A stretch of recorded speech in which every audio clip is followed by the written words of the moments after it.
দেশটা আমাদের, এটা আমাদের ঠিকানা, এটা এখানে আমাদের বাস করতে হবে। আমরা সবাই সৌদি আরব, আমেরিকা বা অন্য কোথাও যে চলে যাওয়া সম্ভব নয়, 2-4 জন যেতে পারে। এই ভূমিতে বাস করতে হবে। এই দেশটা বিপদে পড়ে গেছিল গত 15 বছরে। উন্নয়নের কথা বলে আমাদের দেশটাকে সত্যিকার অর্থে অনেক বিপদে ফেলে দিয়েছে। বাংলাদেশ জাতীয়তাবাদী দল বিএনপি এবং তার নেত্রী খালেদা জিয়া হাসিনার সাথে কোনো আপোষ করে নাই। 2008 সালে ষড়যন্ত্র নির্বাচনে ষড়যন্ত্র করে বিএনপিকে পরোক্ষভাবে ক্ষমতা যাওয়ার পরে তত্ত্বাবধায়ক পদ্ধতি বদলিয়ে দেয়। আমাদের নেত্রী খালেদা জিয়া এটা আপোষ করেন নাই, যে কারণে ওনাকে জেল খাটতে হয়েছে মামুলি এক মিথ্যা মামলায়। 2 কোটি টাকার মামলা ছিল, সেটার অ্যাকাউন্টে আছে এখন 13 কোটি টাকা প্রায়। মামলাটা কিসের?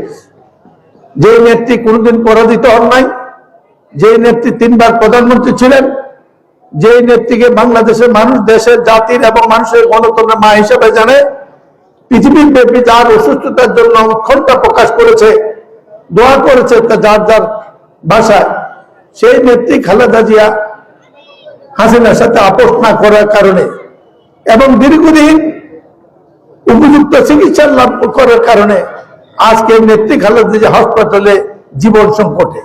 আমাদের দল বারবার বলেছিল যেদিন এই দেশের ছাত্ররা শ্রমিকরা রাজপথে নামবে সেদিন হাসিনার পতন হবে।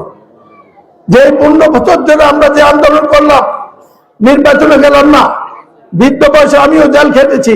নেত্রী খালেদা জিয়া কুমিল্লা সবচেয়ে কুখ্যাত 8 হত্যা মামলা আসামি হয়েছিলেন, আমি তার সাথে একজন সৌভাগ্যবান আসামি।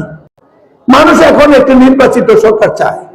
গত 31 বছর বাংলার মানুষ অনেক কষ্ট করেছে। দ্রব্যমূল্য, আইন শৃঙ্খলা পরিস্থিতি যেখানে দেয় সেখানে সংকট, বিদ্যুতের সংকট, উন্নয়নের সংকট, রাস্তাঘাটের সংকট, স্কুল কলেজ সমস্যা আছে, রাস্তাঘাট ভাঙা, বিভিন্ন সমস্যা নিয়ে মোকাবেলা করেও এই জাতি ধৈর্য ধরে আছে। আপনারা তারেক জিয়ার জন্য, তারেক রহমানের জন্য দোয়া করবেন। এই সফল নেতা নির্যাতিত হয়ে যিনি দেশ ছেড়েছেন, গত 15-20 বছর দৈনিক 18 ঘন্টা 20 ঘন্টা কাজ করেছেন।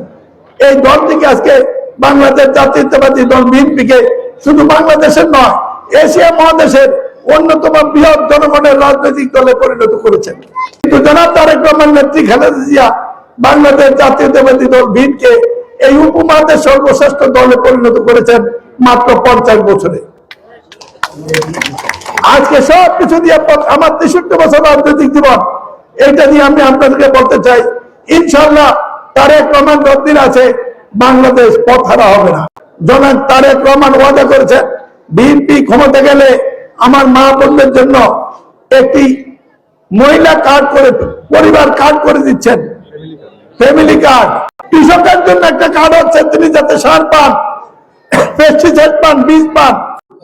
আল্লাহ খাস করে আমাদের নেত্রী, জাতির নেত্রী, দেশের নেত্রী, গণতন্ত্র ভাতা, দেশ নেত্রী বেগম খালেদা জিয়া, আল্লাহ আমাদের এই দোয়া রচনা তোমার গফুর রহমত রয়েছে, তোমার পবিত্র ছিল আল্লাহ নেত্রী খালেদাকে মাফ করে দাও, সাফা দাও।